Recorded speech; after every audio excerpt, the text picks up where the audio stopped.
Hello everyone, hi, hope you are doing great.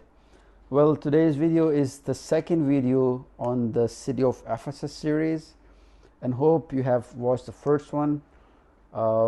This is just an informative video actually, to be honest. This is going to be the actual start of the tour of City of Ephesus in this video. I hope you would love it, and if you want to watch more of the historical videos, just do let me know. And if you haven't subscribed to the channel yet, please do so right now and share your comments and feedback, and enjoy the video.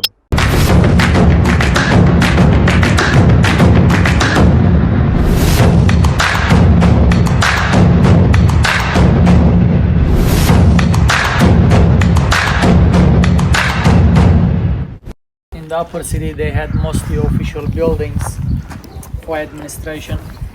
For example, see a small theater-like building. It's a 2nd century construction built by Romans. Most of the buildings are dating Roman period because Romans extended Ephesus, that's why. Archaeologists, they say that nearly 80% of the buildings are dating Roman period in the ruins of Ephesus. And the rest 20% belongs to Greek period. Yeah.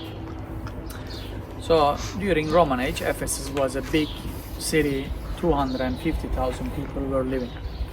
And Romans, they built a small theater-like building, and they called it as Bouletarion, which means in Latin Roman language, council building, parliament building, or official meeting house for governors, senators.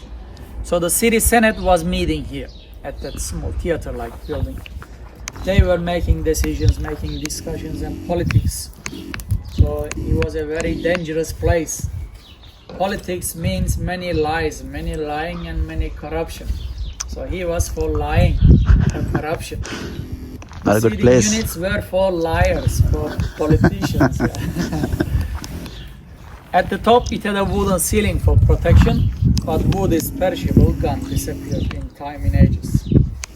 These are still standing because these are marble and granite and they are long lasting.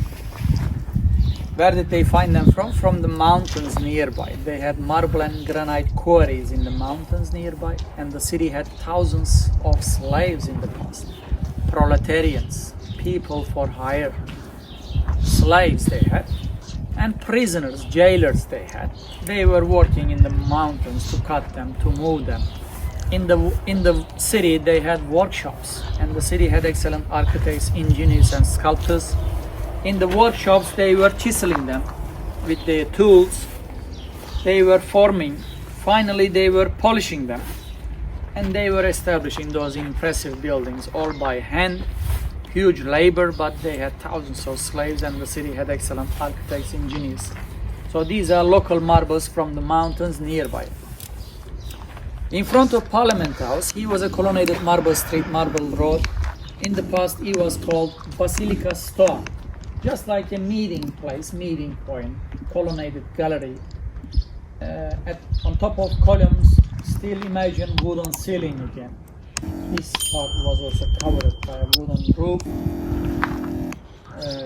In the 1960s, the colonnaded street and Parliament House were both excavated by the archaeologists, and the seating units of Parliament House were restored, and the columns were re-erected, but mostly broken. It's open for entry. We can enter, we can see interior part of Parliament House. Now this way please, inside we can take pictures.